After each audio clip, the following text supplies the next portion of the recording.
మాట చాలయ్యా, నీ చూపు చాలయ్యా, నీ తోడు చాలయ్యా, నీ నీడ చాలయ్యా. ఆమేన్.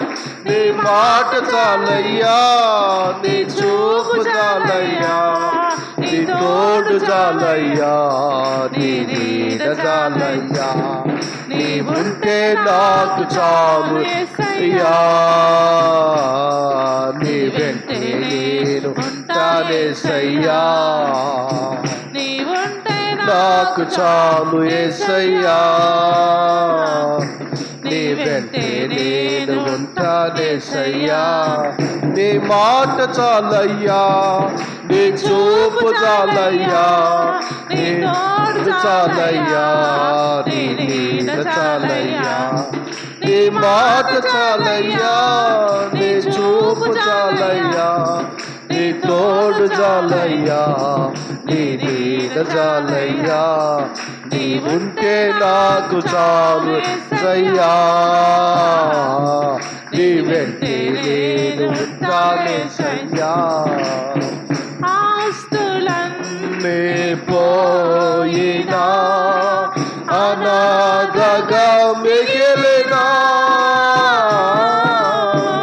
ఆప్తులే నన్ను విడనాడినా, ఆరోగ్యం క్షీణించినా, ఆస్తులన్నీ పోయినా అనాథగా మిగిలినా,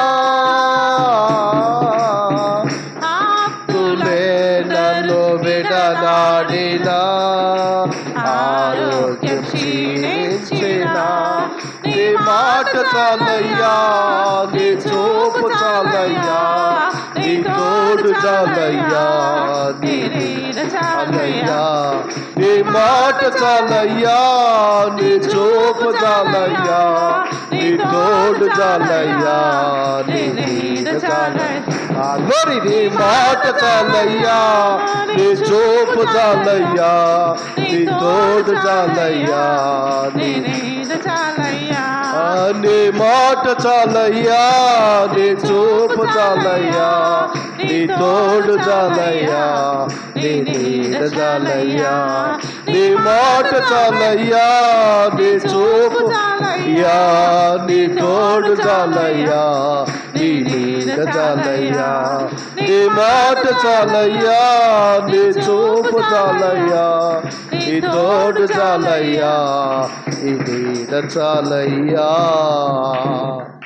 నీవుంటే నాకు చాలు యేసయ్యా, నీ వెంటే నేను ఉంటానేసయ్యా. అందరం పాడదాం దయచేసి, అందరం కాడ. నీ ఉంటే నాకు చాలు యేసయ్యా, నీ వెంటే నేను ఉంటానేసయ్యా. నీ మాట చాలయ్యా, నీ సోపు చాలయ్యా, నీ తోడు చాలయ్యా, నీ నీడ చాలయ్యా. యేసు నీ మాట చాలయ్యా, నీ చూపు చాలయ్యా, నీ తోడు చాలయ్యా, నీ నీడ చాలయ్యా. నీవుంటే నాకు చాలు యేసయ్యా, నీ వెంటే నేను ఉంటానేసయ్యా. బ్రతుకున్నామ పగిలినా, కడలి పాలైనను, అలలు ముంచి వేసినా, ఆశలు అనగారినా, బ్రతుకున్నామ పగిలినా, కడలి పాలైనను, అలలు ముంచి వేసిన, ఆశలు అనగారినా. నీ మాట చాలయ్యా, నీ చూపు చాలయ్యా, నీ తోడు జాలయ్యా, నీ నీడ జాలయ్యా, నీ మాట చాలయ్యా, నీ సోపు చాలయ్యా, నీ తోడు జాలయ్యా, ఈడ జాలయ్యా, నీ ఉంటే నాకు చాలు యేసయ్యా, నీ వెంటే నేను ఉంటానేసయ్యా. ప్రార్థన చేసుకుందాం. మహోన్నతుడా, గనుడా, నీకు స్తోత్రం. నీ ఉంటే మాకు చాలయ్యా, నీ వెంటే ఉంటాం ప్రభువా. నీ తోడు నీ నీడ నాయన మాకు చాలు ప్రభువా. నీ కృపలో బలపరిచి భద్రపరిచి అమూల్యమైన వర్తమానం ద్వారా మమ్మల్ని ఆదరించి నీ మందిరంలో ఉన్న బిడ్డలు, లయలో ఉంటున్న బిడ్డలను మీరు దీవించి ఆశీర్వదించి సమస్త మహిమా ఘనత మీరు పొందుకోమని యేసు నామములో అడుగుతున్నాం తండ్రి, ఆమేన్. అందరికి వందనాలు. మన ప్రభువైన యేసుక్రీస్తు నామములో దేవుడు మిమ్మల్ని దీవించునుగాక. చూడండి ప్రియమైన దేవుడు బిడ్డలారా, బైబిల్ పరిశుద్ధ గ్రంథములో దయచేసి బైబిల్ పరిశుద్ధ గ్రంథములో మనము ఒక లేఖనాన్ని మనం చూద్దాము. లేఖన పురుషుడు గనక మన ప్రభు లేఖనాల నుంచి మనం జాగ్రత్తగా చూద్దాం. ఒకసారి గమనించండి. యెషయా గ్రంథము 43వ అధ్యాయము మొదటి 1వ వాక్యం మనం చదువుదాము. దయచేసి బైబిల్ ఉన్న బిడ్డలు జాగ్రత్తగా తీసి చూసుకోండి. అండర్లైన్ చేసుకునే బిడ్డలు అండర్లైన్ చేసుకోండి. దేవుడు మిమ్మల్ని దీవించునుగాక. అయితే యాకోబు నిన్ను సృష్టించిన వాడునగు యెహోవా ఇశ్రాయేలు నిర్మించిన వాడు ఇలాగ సెలవిస్తున్నాడు, నేను నిన్ను విమోచించి ఉన్నాను, భయపడకుము, పేరు పెట్టి నిన్ను పిలిచి ఉన్నాను, నీవు నా సొత్తు. ఎవరండి ఆయన? చెప్పాలి. ఎవరు? యాకోబు ఎవరంట? దేవుని సొత్తు. ఇప్పుడు మీరు ఉన్నారు. ఇప్పుడు ఒక్క మాట మన కుటుంబాల గురించి తెలాలంటే, ఇప్పుడు అమ్మ, మీ ఇంటి పేరు ఏం పేరమ్మా? ఎస్తరు తల్లి గారు అర్సమ్మ. ఒకసారి వాళ్ళ ఇంటి పేరు ఒకసారి జ్ఞాపకం చేసుకుంటే ఆ కుటుంబాలు దాదాపు ఒక 10-15 కుటుంబాలు ఉంటాయి. ఏదైనా కొన్ని ఫంక్షన్ అయినా ఏదైనా వాళ్ళు మొత్తం అక్కడే ఉంటారు. దేవుడికి స్తోత్రం. ఇప్పుడు ఆ కుటుంబానికి, ఆ ఉంచేవాళ్ళకి సంబంధించిన వాళ్ళు ఏమవుతారండి? వాళ్ళందరూ చెప్పాలి, ఏమవుతారు? బంధువులు అవుతారు, రక్త సంబంధువులు అవుతారు, హక్కుదారులు అవుతారు. ఇక్కడ యాకోబు కాడ నీవు నా సొత్తు అని ఎవరు చెబుతున్నారు చెప్పమంటారా? సాక్షాత్ము ఆ దేవాతి దేవుడు మనతో చెబుతున్నాడు. హల్లెలూయా. యేసుక్రీస్తు ప్రభు చెబుతున్నాడు, యాకోబు నువ్వు భయపడొద్దు. మనుషులు భయపెడుతున్నారేమో, సమస్యలు చూసి భయపడుతున్నావేమో, ఇబ్బందులు చూసి భయపడుతున్నావేమో, దేవుడు బెదిరిస్తే నువ్వు భయపడుతున్నావేమో, నువ్వు నా సొత్తు, నేను నిన్ను పేరు పెట్టి పిలిచి ఉన్నాను. దేవుడికి స్తోత్రం. ఈరోజు ప్రియమైన దేవుడు బిడ్డలారా, మనల్ని పేరు పెట్టి పిలిచేదానికి, మన ఎవరి క్షేమాలు చూసేదానికి, మనల్ని ఆదరించేదానికి, ఆయన హక్కుని చేర్చుకుని ఆయన సొత్తుగా మార్చుకునే దానికి తన రక్తమంతా మన కొరకు ఆ కలవరి శిలువలో కార్చి రక్తమంతా మన కొరకు దారబోసి ఆయన ఏం చేసాడనంటే మన కొరకు తన ప్రాణాన్ని అర్పించిన దేవుడు. హల్లెలూయా.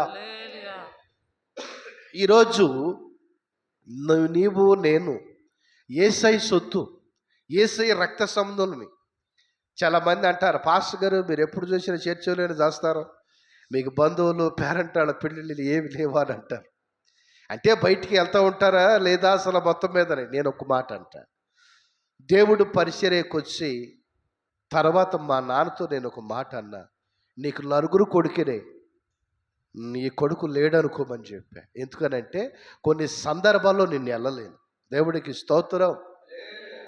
దేవుడు సావుకుడుగా నేను అభిషేకించిన తర్వాత ఆ కుటుంబంలో నుంచి, ఆ ఇంట్లో నుంచి, ఆ ప్రాంతాన్ని నుంచి దేవుడు పరిచర్య ఎక్కడ చేయమంటే అక్కడికి వచ్చా. దేవుడికి స్తోత్రం. కనుక ప్రేమైన దేవుడు బిడ్డలారా, ఉన్నవారితో మంచి శబ్బరును మాట్లాడుకోవాలి, కానీ నన్ను మాత్రం లెక్కలో లిస్టులు అట్టి పెట్టుకోవద్దు. దేవుడు ప్రణాళిక ఉంటే వస్తా, లేకపోతే లేదు. ఇప్పుడు ఆర్మీ యుద్ధంలోకి వెళ్తున్నాడు. ఆర్మీ యుద్ధంలోకి వెళ్ళి మనిషి రిటైర్ అయ్యేదాకా నమ్మకం ఉందా? చెప్పరేమండి మీరంతా, నమ్మకం ఉందా? ఇప్పుడు కళ్ళు గీస్తాడు గౌడన్న, చెట్టు మీదకి ఎక్కుతాడు. ఆయన కళ్ళు గీసి చెట్టు మీద నుంచి క్షేమంగా దిగుతాడు అని గ్యారంటీ ఉందా? చెప్పాలి, ఉందా? లేదు. అలాగే ఇప్పుడు బెస్తళ్ళు అంటే చేపలేట ఆడతారు కదా, వాళ్ళు వాళ్ళ సొయ్యాన వాళ్ళ చేతులతో వాళ్ళు కట్టిన తాడు తీసి ఇలా శిలువ కొయ్యలకి ఒక మేకు తగిలించి వెళ్తారు. తిరిగి నేను వచ్చి మళ్ళీ అయితే తప్ప తిరిగి వస్తానో లేదో. దేవుడికి స్తోత్రం చెప్పాలి. తిరిగి వస్తానో లేదో తెలీదు. ఆయన చేసుకున్న భార్య, ఆయన భార్య మెడలో ఆయనే ఆ తాడు తీసి అలా తగిలిచ్చి వెళ్తాం. నా కళ్ళతో నేను చూశాను. నేను ఆయన అడిగా, అన్న ఏంటన్నా ఇదేనంటే, ఏముందన్నా ఇప్పుడు మేము వెళ్తాం సోదరం ఏటకని, గాలివానే కొట్టచ్చు, మొబ్బు పట్టచ్చు, ఆ మార్గం మాకు తెలియపోవచ్చు. మార్గం తెలిసి వాతావరణం చక్కగా ఉండితే మంచిగా వస్తామని గ్యారంటీ మాకు లేదన్నా. మా జీవితాల్లో నెత్తురుకూడు, ఏ సమయంలో ఏం జరిగింది ఎవరికి. అయితే ప్రభు అంటున్నాడు ఇక్కడ, యాకోబు నువ్వు ఏ మార్గంలో వెళ్ళి నువ్వు భయపడద్దు, నీకు నేను తోడై ఉంటాను. ఇంకా కొంచెం కిందకు చదువుతారా? నువ్వు జలములలో వెళ్ళినా జలములు నీ మీద పారవు. చూడండి, నువ్వు జలములలో వెళ్ళే జలములు నీ మీద. చదువుతారా బైబిల్? ఇశ్రాయేలు నిర్మించిన వాడు ఇలాగూ సెలవిస్తున్నాడు, ఇలాగూ సెలవిస్తున్నాడు, నేను నిన్ను విమోచించున్నాను, నేను నిన్ను విమోచించి ఉన్నాను, భయపడకము, భయపడదు, పేరు పెట్టి నిన్ను పిలిచి ఉన్నాను, పేరు పెట్టి నేను పిలిచి ఉన్నాను, నీవు నా సొత్తు, నీవు నా సొత్తు. నువ్వు జలములో పడి దాటునప్పుడు, నువ్వు జలములలో నదులు ఏలుతున్నప్పుడు నదులు నీ మీద ప్రవహించసాలము, నేను నీకు తోడైందును. Praise the Lord. నదుల్లాంటి శ్రమలు నీకు వస్తాయి. శ్రమను చూసి నువ్వు భయపడతామేంటండి? నది ప్రవాహం లాంటి సమస్యలు నేను అల్లుకుంటాయి. అలువుకోండి, నీ జీవితం అంతా సంతోషం, ఆనందం, మామిడిపొడి దీని బతుకు అని నేను చెప్పను. ఆ శ్రమలు ఉన్నప్పుడు, ఆ శోధన ఉన్నప్పుడు, నీ మీద నది ప్రవాహం లాగా శ్రమలు ఇరుసుకు పడుతున్నప్పుడు నువ్వు దేవుడు సొత్తు అన్న విషయాన్ని జ్ఞాపకం చేసుకో. దేవుడికి స్తోత్రం. రహస్య స్థలాల్లో ఉన్న ధనాన్ని, మరుగైన ధనాన్ని, ఇత్తడి తలుపులు ఎరగొట్టి, ఇనప గడియలు పగలగొట్టి మార్గాలు తెరిచి నేను దీపించి దానికని సిద్ధంగా ఉన్నాను. Praise the Lord. హల్లెలూయా. ప్రార్థన చేసి విశ్వాసములో ఉండి పొందుకునే అనుభూతితో నేను చెబుతామని. ఎంతోమంది అన్నారు, అయ్యో ఇక్కడ మందిరం కడుతున్నాడు, మరి ఈనాడు ఉంటాడు. నేను ఎక్కడున్నా ఆయనకు దేవుడికి మహిమే. Praise the Lord. హల్లెలూయా. ఈరోజు ఒక మీటర్ వైర్ వచ్చి 70 రూపాయలు, 80 రూపాయలు, 100 రూపాయలు, 300, 250. అప్పుడు మీటర్ వైర్ వచ్చి 2 రూపాయలు, 3 రూపాయలు ఉంది నేను ఈ మందిరం కట్టినప్పుడు. దేవుడికి స్తోత్రం. ఇనుము కానీ సిమెంట్ కానీ మొత్తం అన్నీ పెరిగిపోయినాయి. ఏది తక్కువ లేదు. దేవుడు ప్రణాళికలో అప్పుడు కట్టేసాడు. ఇప్పుడు కట్టాలంటే మనం కట్టగలుగుతామా? మార్గం తెరితే ఉందిలే కానీ తెరబడిందంటే దేవుడు ఎట్టలు లేపుతాడు. చెబుతున్నా, అంత కష్టకాలాలు, అంత చక్కటి బండలు. కానీ ఒక్కటే గుర్తుపెట్టుకోండి, ఇవన్నీ మా నాన్న ఇచ్చి, మా అత్త మామూలు ఇచ్చి, లేకపోతే మా చర్చికి వచ్చేవాళ్ళు తలకి 50,000 ఇచ్చి నేను కట్టలా. నా బిడ్డ ప్రభు కుమార్ అందు నేను ప్రార్థన చేస్తానయ్యా, నా ఎగిరి డబ్బులు లేవండి అన్న. ప్రార్థన కంటే మించింది ఏమన్నా నువ్వు చేయరా అన్నంతే. ప్రార్థనకు మించి సాయం ఉందా నువ్వు చేతలే, ప్రార్థన చేయన్న. ప్రార్థన చేసింది దేవుడు అంక మార్గం తెరిచాడు. భార్య భర్తలు ఇద్దరు 10,000 రూపాయలు తీసుకొచ్చి నా చేతుల్లో పెట్టారు. విశ్వాసమే. ప్రార్థన చేస్తావన్నా. పాస్టర్ గారు అంది, నన్ను నా కొడుకు రోడ్డు మీద ఎత్తావా? పిల్లోడు, చిన్న పిల్లోడు, ఏంటి మా పరిస్థితి ఏంటండి నాన్న? దేవుడు మందిరం కట్టబడతా ఉంది, నువ్వు మాట్లాడినాక. దేవుడు ఖాళీ చేయమంటే ఖాళీ చేసి అంతే, 2 మాటలేదు, 6 మాటలేదని అంటే, ఏమోనయ్యా నీ ఇష్టం అని అంది. మొత్తం బగలు కొట్టేసి అంత సాపు చేసి కూర్చొని ప్రార్థన చేస్తూ ఉన్నా. తెల్లారి పొద్దున్నే అదే గేటు కొట్టి, పాస్టర్ గారు ఉన్నారా అంటే, ఆ ఉన్నానయ్యా 2 లోపలికన్నా.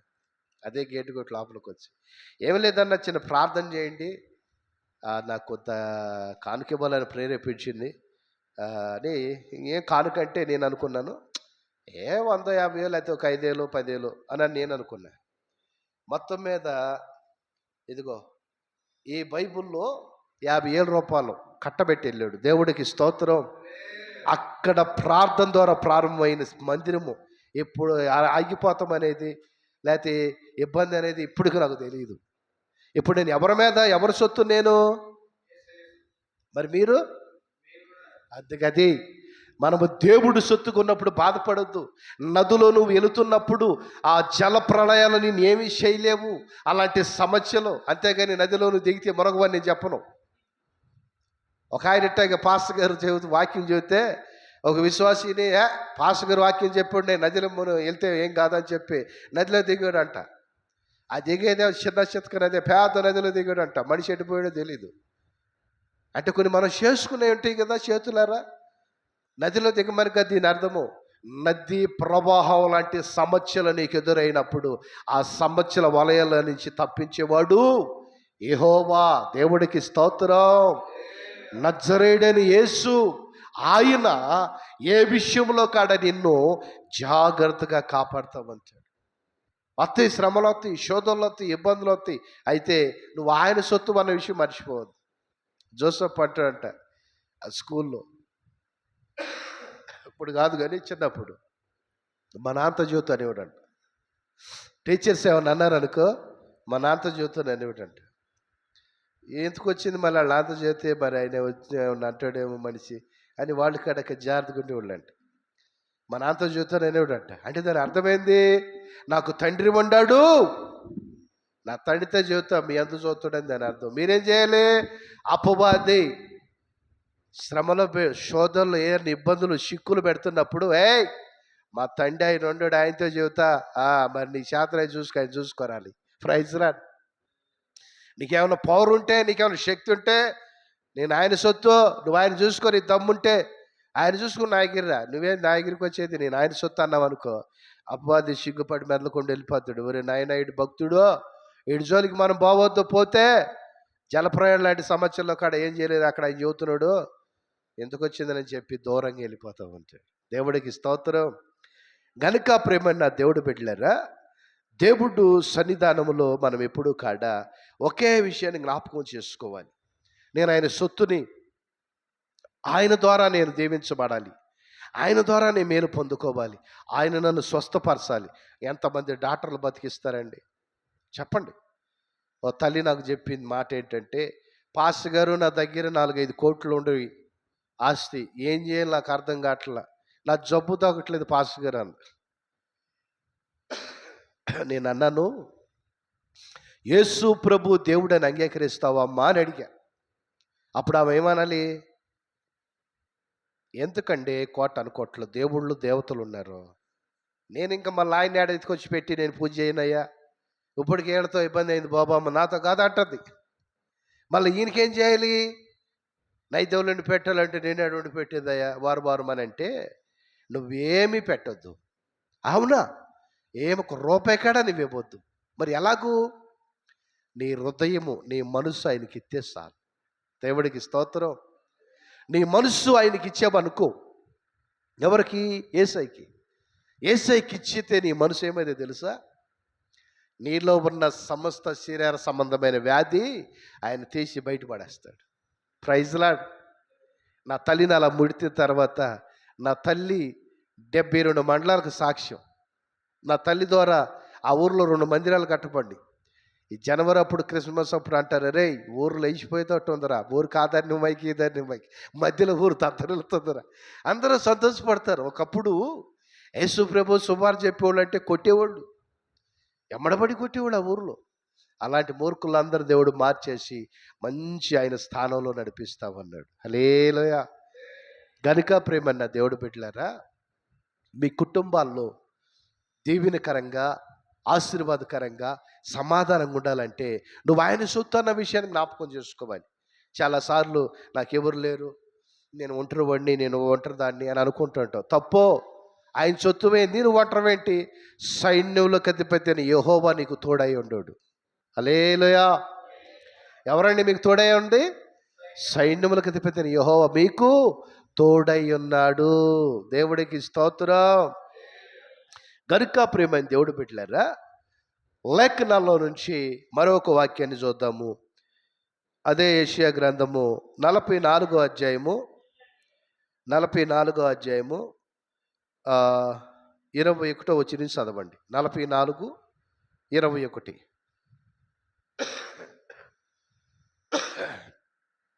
యెషయా గ్రంథం 44:21 నుంచి. యాకోబు ఇశ్రాయేలు వీటిని జ్ఞాపకం చేసుకొనుము. నేను జ్ఞాపకం చేసుకోమను. నువ్వు నా సావుకుడివి. నేను నిన్ను నిర్మించి తిని. ఆ, ఇశ్రాయేలు, ఉమ్. నువ్వు నా సేవకుడవై ఉన్నావు, నేను నిన్ను మర్చిపోజాలను. చూడండి, ఆయన మర్చిపోతున్నాడు మనల్ని. మరి ఎందుకు ఆ మాట అంటావు అంటే వాక్యం మనం వినము, వాక్యాసారమైన జీవితం లేదు. చాలాసార్లు పాస్టర్ గారు అనేది, ఇదిగో చి ఏందయ్యా ఏదో ఏడు చేస్తావు అని అంటాడు ఒక్కొక్కసారి. ఏందమ్మా అంట, అయిపోయింది అనేది. అయిపోతే సమయానికి అదే వచ్చింది. అయిపోయిందన్న మాట నాకు తెలుసు, కానీ అయ్యా దేవుడేస్తాడు మనం సావుకులమే అన్న మాట నాకు తెలియదు. ఇదే మందిరంలో అక్కడి నుంచి చిన్న మందిరం ఇది, అక్కడి నుంచి అటు ఇల్లు ఉండేది, ఇటు మందిరం ఉండేది. అయితే ఆమె బాలింత చిన్న బాబు, సరే మొత్తం మీద పాప మాకు ఆకలేస్తుంది. వాస్తవమే, ఆ కడుపు మాడుతుంది. బిడ్డ తల్లి కదండి, పాలు తాగుతుంటాడు పిల్లోడు, బాగా ఆకలేస్తుంది. 7:30, 8 తినిద్ది. అప్పుడు ప్రార్థన చేస్తూ కూర్చున్నా నేను ఒక్కడిని. ప్రార్థన చేస్తూ కూర్చుంటే ఆమె నన్ను పరీక్షించేదానికి వచ్చింది. ఎలాగూ ప్రార్థన చేస్తానని పోయాడు, మనుషులతో మాట్లాడుతున్నాడు, ఎవరు వచ్చారు ముచ్చట్లు పెడుతున్నారు. ఏమిటి ముచ్చట్లు అని చెప్పి ఆమె వస్తే ఎవరు లేరు, నేను ఒక్కడే ఉంటా ప్రార్థన చేస్తూ. ఏమన్నా రైట్ అడగండి, అవునా? ఎంతమంది ఉన్నారు? తండ్రి కుమార దేవుడు పరిశుద్ధాత్మ తండ్రి ఆయన దూతలని కావులుస్తాడు. దేవుడికి స్తోత్రం. ఏకీభవిస్తారు వాళ్ళు కూడా, కానీ నువ్వు చేసినట్టు వాళ్ళు ప్రార్థన చేయలేరు. అందుకే ఈ ధన్యత మనకిచ్చాడు దేవుడు. వాళ్ళు తోడుగా ఉంటారు, నీకే హాని కలక్కోకుండా నీ కాపుదల పెడతాడు దేవుడు. ప్రేమైన దేవుడు పెట్టలేరా, యాకోబు నిన్ను నేను విడిచిపెడతాను మర్చిపోతానని అనుకుంటున్నావా? శ్రమలు వచ్చినా శోధనలు వచ్చినా నేను మర్చిపోతాను నువ్వు అనుకోవద్దు. చాలామంది అంటారు, నన్ను విడిచిపెట్టిపోయాడండి, నన్ను మర్చిపోయాడండి, నా మీద ప్రేమ లేదు అన్నయ్య. అదేందమ్మా, లేదు ప్రేమ లేదే, కానీ నాతో చేయలేడు కాపురం అని అంటుంటారు. నాకు నవ్వు వచ్చింది ఆ మాట్లాడుతుంటే. ఇదేందమ్మా బాగానుండవు కదా రాడంటే, బాగానున్నాను ఈయనకి మధ్య నా మీద ప్రేమ లేదు, నా మధ్య ప్రేమ లేదు, నన్ను ఏంటో అస్సలు ఇష్టం లేదు. మరి ఎవరంటే ఇష్టంరా? ఆ మాట అడిగారు అనుకో, నేను చెప్పదు. ఎందుకు? ఆయనకి ఎవరంటే ఇష్టం లేదు, ఏమంటే ఇష్టమే. టార్చర్ పెట్టేదో ఏమా, ఇబ్బంది పెట్టేదో ఏమా. నేను అడుగుతా, ఏమైందని నాకు ఇట్టాంటిదంటే, ఏం చేస్తావన్న పొద్దు నుంచి రాత్రి వరకు తిడతాను ఉండిద్ది, ఎత్తుకొత్త తిన్నదరిగేదాకా తినిద్ది, తిన్నదరిగేదాకా తిట్టిద్ది. ఇది ఆ పని. నేను వచ్చే సమయాన్ని మాత్రం చక్క తాను చేసి మంచిగా భక్తురాలా బైబిల్ తీసుకుని నీ ముందు కూర్చున్నది. ఏం చేయాలని పాస్టర్ అన్న మా పరిస్థితి చూడరా అంటాడు. ప్రేమ దేవుడు పెట్టలేరా, మన జీవితాల్లో కొంతమంది భర్త వచ్చే టయానికే భక్తులు బైబిల్ పట్టుకుని చక్కగా పార్థంలో కూర్చుంటారు. పగలంతా ఏం చేస్తారో తెలియదు. భర్త వచ్చే టయానికే వాళ్ళు పని చేస్తూ ఉంటారు, ఏదో పని. నేను చెబుతున్నా, ఈ లైవ్లో ఏంటన్నా కానీ మధ్యలో ఉంటే బిడ్డలందరికీ, మీ భర్తలు ఇళ్ళకి వచ్చేటప్పుడు మీరు నిజంగా బుద్ధి కలిగిన స్త్రీలైతే ఆయనకు ఒక కాఫీయో, ఒక టీయో, ఒక మంచినీళ్ళో, లేకపోతే ఇంత టిఫినో, ఇంత స్నాక్స్ పెడితే అది భార్య లక్షణం. ఆ భార్యలో తల్లిని చెల్లిని అనేకులు చూసుకుంటాడు ఆ భర్త. రాగానే పొలికి మల్లోడా సన్నాసివి, ఇక వచ్చేవా కొంపలో దరిద్రమే నువ్వు. ఏమంటే ఆయన దరిద్రం అయితే ఇంట్లో అన్నీ తెచ్చేది ఎవరు? ఓ మాట. అలాగే దేవుణ్ణి కాడ మనం దూషిస్తూ ఉంటాం. ఏం చేశాడు దేవుడు నాకు? ఆయన నన్ను మర్చిపోయాడు. ఆయన మర్చిపోయాడా? చూశారుగా వాక్యం ఇప్పుడు 44:21 మర్చిపోయాడు మిమ్మల్ని. ఆయన చదువమ్మ, మర్చిపోయాడా? ఇశ్రాయేలు, నువ్వు నా సావుకుడు అని ఉండవని నేను నిన్ను మర్చిపోజాలను. మర్చిపోయాను అనుకుంటారు చాలామంది. దేవుడు నన్ను మర్చిపోయాడండి. ఏమండి, ఆయన మర్చిపోతే మనం బతకగలుగుతామా? ప్రాణంతో ఉంటాం, ఆయన మర్చిపోతే మనం ఉండం, అంతే. వాడు గుర్తుపెట్టుకుని మనమే ఉండము. మనం మర్చిపోయాం అనుకో, ఏది? ఆహారం వండుకున్నాం, ఏదన్నా ఏదన్నా ఒక ఐటమ్స్ ఏదో మంచిగా చేసుకున్నాం భోజనం తినేదానికి. దాన్ని మనం మర్చిపోతే ఏమైంది? ఖరాబ్ అయిద్దా, మంచిగా ఉండుద్దా? మా అమ్మకాడ ఏం చేసేదంటే, నేనంటే మా ప్రాణం మా అమ్మకి. మా బావలు చాలాసార్లు అవునా ఏంటా అత్తమ్మ, అక్కయ్య అంత ప్రాణం వాడంటే నీకు అని అనేవాళ్ళు. ఏ కూర నేను ఇంత తీసి పక్కన పెట్టి ఇది మూత పెట్టి మా నాన్న అప్పుడప్పుడు ఏమైనా డబ్బాలు కావాల్సినప్పుడు చూస్తూ ఉండేవాడు. డబ్బాలు మూత ఎత్తే వాసన, ఇంత కూర పాడు చేసేవి కదా, ఆడు రాలేదు నీ కొడుకు పెట్టుకోకుండా, నేను మర్చిపోయాను అయ్యా. ఏం చేసిందామా? మర్చిపోయింది. ఇప్పుడు ఏసై మర్చిపోతే మన స్థితి కూడా అంతే. ఇప్పుడు దేవుడు మనల్ని మర్చిపోయాడు అనుకోండి, మనం కాడ ఈ లోకంలో వ్యర్థమైపోతాము. ఆయన మనల్ని మర్చిపోలేదు కనుక సజీవులుగా ఉన్నాం. గట్టిగా సప్ట్లు కూడా దేవుడు మహిమపడతాం. హల్లెలూయా. ఆ వాకలతో పాస్టర్ గారు వచ్చిన మాట నిజమే, చూసింది. మళ్ళా అడిగింది ప్రార్థన చేస్తుంటే, అయ్యా ఆకలి అవుతుంది అయ్యా. మరి అడిగేది నన్నే కదా, భార్య కాబట్టి భర్త నన్ను అడిగేది. బయట వాళ్ళు ఎవరన్నా అడుగుతారు ఆకలి అవుతుందా కానీ? అడగరు కదా. నేను 2 చేతులు పైకెత్తి ప్రార్థన చేస్తూ ఒక మాట అన్న, నవ్వుతా, ఇంకా బిర్యానీ తిందాం కానీ తొందరపడ, మాకు చేయి కడుక్కుని పేటు కడుక్కుని రెడీకి పెట్టుకాను. అప్పుడు నాకేముండాలి మనసులో? ఏమీ లేకపోయినా మా పాస్టర్ గారు మాటలు మాత్రం తగ్గట్లేదు. మనుషులు కనిపించిందా లేదా? మీరు చెప్పరేమండి? అనిపించిందా లేదా? ఖచ్చితంగా అనిపించింది. అయితే బిర్యానీ తింటావా, 2 బ్రెడ్ ముక్కలు అని ఇద్దరమ్మా నేను అంటే, సరేలే అని ఆపండి. లోపల పోయింది. గేట్ మోగుతానే ఉంది, అని మోగుతా ఉంది అక్కడ టక్ టక్ అని. ఎవరురా అన్న? అన్నా నేనన్నా. ఏందిరా అప్పుడు వచ్చావు తమ్ముడారంటే, ఏం చేయనన్నా, ఇదిగో నాకు కత్తి పని ఉంది వచ్చాను.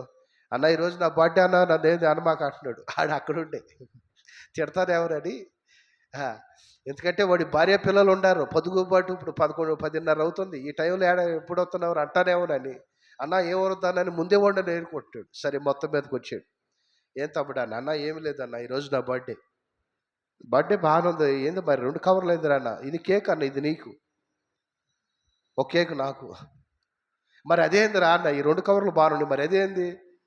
బొక్కీట్ ఉంది కదా, ఏంది రా అంటే, ఇది బిర్యానీ అన్న నీకు. మరి నీకు రా అన్న, ఇది నాకు. 4 కవర్లు వేసుకుని వచ్చాడు. నాకు నవ్వు వస్తుంది. దేవుడు స్వరం, వాడు వచ్చే 2 నిమిషాల ముందే నువ్వు ప్రార్థన ముగించుకుని కూర్చోమని. పాస్టర్ గారు వాడి ప్రార్థన చేశా. 3,000 రూపాయలు కానుక నా చేతిలో పెట్టి ఆ బిర్యానీ కేక్ ఆడబెట్టి, అన్న నేను వస్తాను లేట్ అవుతుందంటే, సరేరా జాగ్రత్తగా వెళ్ళానన్న. పాస్టర్ గారిని పిలిచామా, ఇదా తిందామని అన్న. చిన్నడు బాబు జోసఫ్, 8 నెలలో సంవత్సరం లోపడి పాపం, చిన్నడు. అయితే ఇక వచ్చింది, ఆకలి మీద ఉంది పాపం, తింది. ఆ తిన్న తర్వాత అంటుంది, అయ్యా నన్ను క్షమించయ్యా పాస్టర్ గారు, ఆకలితో ఒక మాట నేను ఏదో గబక్కని అన్నాను కానీ ఏం తప్పే, మళ్ళా ఆకలి అవుతుందయ్యా అంది. కానీ దేవుడు నీ విశ్వాసం చూడయ్యా, విశ్వాసంతో ఉండేవాడికి సమస్తం సాధ్యమంట లేఖనాల్లో ఉంది. అది నేను చూస్తే నాకు అర్థమైందయ్యా అని చెప్పి శుభ్రం కడుపు నిండా తిన్నాం. హల్లెలూయా. అంటే నువ్వు జలములలో బడి వెళుతున్నప్పుడు జలములు నీ మీద ప్రవహించమన్న కారణం ఏంటంటే, అలాంటి సమస్యలు వచ్చినా నన్ను మర్చిపోయాడు ఆయన మర్చిపోయాడని భార్య నిన్ను అన్యా, ఆయన మర్చిపోయాడని దేవుడు నువ్వు అన్యా. ఆయన మర్చిపోతే మనం ఈరోజు టెంతుకుంటామండి. జ్ఞాపకం చేసుకోవాలి, కృతజ్ఞత కలిగి. ఎందుకనంటే ప్రతి నెల ఆయన శరీరము ఆయన రక్తం తీసుకుని సజీవులుగా మనం అంటున్నాం. దేవుడు నామానికి మహిమ కలుగును కాదు. గనుక ప్రేమ దేవుడు బిడ్డ, లాస్ట్ ఒక వాక్యం చదివి నేను ముగిస్తాను. దయచేసి అదే యెషయా గ్రంథం 41వ అధ్యాయం, యెషయా గ్రంథం 41వ అధ్యాయము 8వ వచనం నుంచి చదవండి.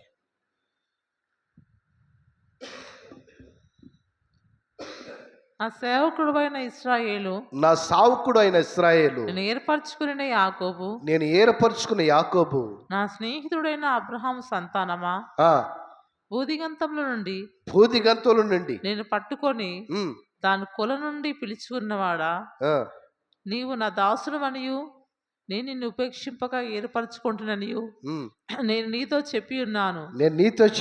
నీకు తోడై ఉన్నాను. భయపడకుము, ఆ, నేను నీ దేవుడనై ఉన్నాను. ఉమ్, దిగులు పడకము, ఉమ్, నేను నిన్ను బలపరుతును. ఆ, నీకు సహాయం చేయబడ నేనే. నీతి అయిన నా దక్షిణ హస్తంతో ఉమ్. నిన్ను ఆదుకొందును. హల్లెలూయా. నన్ను వదిలిపెట్టాడు, నేను ఒక్కదాన్నే ఉండాను. ఈ వాక్యం ఏడ పెడతారు వాళ్ళందరూ, నాకు అర్థం కాదు. ఒకసారి విద్యలు పెడుతున్నాను, భయపడుతున్నాను, నాకు ఎవరు లేరు అన్నవాళ్ళు ఈ వాక్యాన్ని ఎక్కడ పెడతారు? ఈ వాక్యం ఒక్కసారి గమనించండి. దేవుడు వాక్యాన్ని, ప్రియమైన దేవుడు బిడ్డలారా, నువ్వు భయపడద్దు, నేను నిన్ను దీవిస్తా, నిన్ను కాపాడుతా, నా ఆస్తితో నేను రక్షించుకుని నేను క్షేమకరంగా ఉంచుతానమ్మని ఆయన చెబుతుంటే, ఊరిక పాసానా నీకు తెలియదు, ఊరికి అయిపోయింది నా పని, లాస్ట్ రేపే నేను తీసుకుని చచ్చిపోతా. చచ్చిపోతే పరిష్కారం అయిపోయిందా? ప్రియమైన దేవుడు బిడ్డలారా, ప్రార్థన చేసుకుందాము. ఎందుకనంటే ఆయన మనల్ని మర్చిపోయే దేవుడు కాదు, మనల్ని విడిచిపెట్టేవాడు కాదు. మనుషులు మోసం చేస్తారు, ఆయన మోసం చేసేవాడు కాదు. ఏ విషయంలో కాడా బాధపడుతున్నావో నాకు తెలియదు, కానీ ఆయన అయితే సహాయం చేసే హృదయం కలిగినడు, సహాయం చేసే దేవుడు. నువ్వు అనుకోవచ్చు, ఈ పరిస్థితుల్లో నేను ప్రభు కనపడతలేదేమో, నా ఇంట్లో ఏమీ లేవు, ₹1 డబ్బులు నా దగ్గర లేవు, మరి ఏమిటి నాకు ఈ దరిద్రత అని. ఆయన పరీక్షేమో, ఎందుకు నాకు ఈ శ్రమలో ఆయన పరీక్ష పెట్టాడేమో అని అనుకోవాలి. సంవత్సరం అంతా చదువుతారు పిల్లలు, 9 సంవత్సరాలు కష్టపడి చదువుతారు. 10వ సంవత్సరము 10th ఎగ్జామ్ వచ్చేటప్పటికి బిడ్డలు గడగడ వణుకుతారు, భయపడతారు. నేను పాస్ అవుతానో ఫెయిల్ అవుతాను. ఇంటికాడ మా అమ్మమ్మ నాన్నే అంటారు. నా ఫ్రెండ్స్ ఏమనుకుంటారు, నేను ఇలుగబోతున్నాను. నేను చెబుతున్నా, నువ్వు ఫెయిల్ అయితే మళ్ళీ రాసి పాస్ అవ్వగలుగుతావు. వాడిపోతే గెలుస్తావు, కానీ కుంగిపోతే పైకి లేవలేవు. దేవుడికి స్తోత్రం. ఏ విషయంలో మనం కుంగిపోయే అనుభవం ఉండదు. ఏ విషయంలో మనము ఆయన మనల్ని చూస్తలేదు, మర్చిపోయాడు, ఆయన ఏ రోజు నన్ను పట్టించుకోడేమో, నా జీవితం ఇంతేనేమో, అందరిని ఆశీర్వదిస్తున్నాను అనుకుంటేమో, నీ కోసం ఏదో ఆయన ప్రణాళిక, ఆయన ఒక ఆశీర్వాదం ప్రత్యేకంగా పెట్టుంటాడు. తప్పిపోయిన కుమారుడు ఆస్తి పంచుకుని వెళ్ళిపోయాడు. ఇంటికాడ ఉన్న పెద్ద కుమారుడు సమస్తము తండ్రి అన్ని తానయ్యే. ఈరోజు మన జీవితాల్లో ఎప్పుడు కాడ ఒక్కటే గుర్తుపెట్టుకోండి, దేవా యేసయ్యా, నేనైతే నా జీవితంలో చేయలేను, కానీ నీ తోడు, నీ నీడను నన్ను మర్చిపోనని, నీ వాక్యంతో నన్ను ఆదరించావు, బలపరచు అని చిన్న ప్రార్థన చేసుకోండి. వాక్యం కొరకు పాశం కొరకు ప్రార్థన చేసేది, ఆ తదుపరి ఆయన శరీరము రక్తం మీకు ఇవ్వబడింది. దేవుడి వాక్యాన్ని దీవించి ఆశీర్వాదం. అందరూ ప్రార్థన చేసుకోండి. స్తోత్రం, స్తోత్రం, స్తోత్రం. అందరం మోకరించి ప్రార్థన చేసుకుందాం. పరిశుద్ధుడా, ప్రేమగల తండ్రి, జీవాధిపతి, నీ స్తోత్రం, స్తోత్రం, స్తోత్రం, స్తోత్రాలు ప్రభువా. అయ్యా, గడిచిన వారం మొదలుకొని ఈ వారం వరకు తండ్రి, నీ హస్తకృపల చేత దేవా సజ్జులకు కంచె వేసి మీరు కాపాడినందుకే నీ స్తోత్రం చెల్లిస్తున్నాను. ఈ దినాన్ని చూడక ఎందరో కాలగర్భంలో గతించిపోయారు ప్రభా, నీ స్తోత్రం. నా సజ్జులకులు చేర్చి స్తుతించే కృపను, ధన్యతను అయ్యా, నీ మందిరంలో చేరి ఆరాధించే భాగ్యాన్ని తండ్రి మీరు మాకు దయచేసినందుకే నీ స్తోత్రం చెల్లిస్తున్నాను. పరిశుద్ధుడా, అయ్యా, మరి ముఖ్యంగా ప్రభా ఇదిగోండి అయ్యా, యాకోబు నేను ఏర్పరచుకున్న ఇశ్రాయేలు, భయపడుకు, నేను నీకు తోడైనా, దిగులు పడుకు, నేను సొత్తు అని ప్రభా. అయ్యా, నీ స్తోత్రం. యాకోబును మీరు బలపరిచిన దేవుడు తండ్రి, నీ స్తోత్రం. నాయన, యాకోబుతో మాట్లాడిన దేవుడు మీరు మాతో కూడా మాట్లాడమని నమ్ముచున్నాం యేసయ్యా. నీ స్తోత్రం, స్తోత్రం, స్తోత్రం నాయన. అయ్యా, యాకోబును ప్రభా, అయ్యా, నువ్వు చెరువులో పడి దాటినప్పుడు నేను నీకు తోడయిందును, నదుల్లో పడి వెళ్ళినప్పుడు నేను నీకు తోడైదును, అవి నీ మీద పొర్లి పారవు, అగ్నిలో నడిచినప్పుడు జ్వాలలు కాల్చ జ్వాలమని ప్రభా లేఖన సెలవిస్తున్నాయి. తండ్రి నీ స్తోత్రం నాయన. నదులు లాంటి శ్రమలు అయ్యా, నీ స్తోత్రం. అగ్ని లాంటి శ్రమలలో ప్రభా మేము ఉంటున్నాక దేవా, అయ్యా నీ స్తోత్రం. ఏది ముంచకుండా, ఏది కాల్చకుండా దేవా, ఆ శ్రమల నుంచి ప్రభా నీ స్తోత్రం వాళ్ళు బయట లాగమని ప్రార్థన చేస్తున్నాను దేవా. శ్రమల నుంచి విడిపించి తప్పించమని ప్రార్థన చేస్తున్నాను ప్రభా. సహాయం చేయండి. ఆనాడు యాకోబుకు వాగ్దానం చేసిన దేవుడో ప్రభా, అయ్యా నీ స్తోత్రం నాయన. మాతో వాగ్దానం చేసిన దేవుడు అయ్యా నీ స్తోత్రం చెల్లిస్తున్నాను.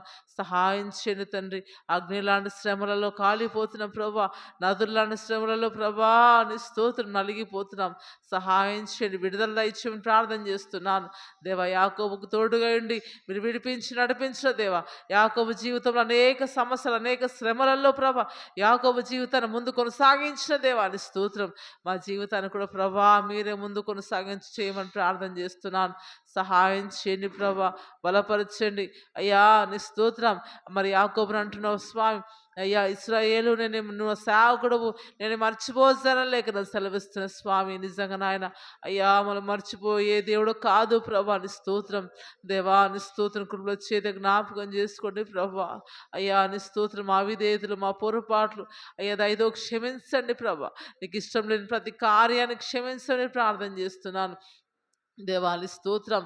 అయ్యా నీకైతే ఏది ఇష్టం లేదో మా జీవితంలో ప్రభా, మాట ద్వారా పడిపోతున్నామో, చూపు ద్వారా పడిపోతున్నామో దేవా దయతో క్షమించండి తండ్రి.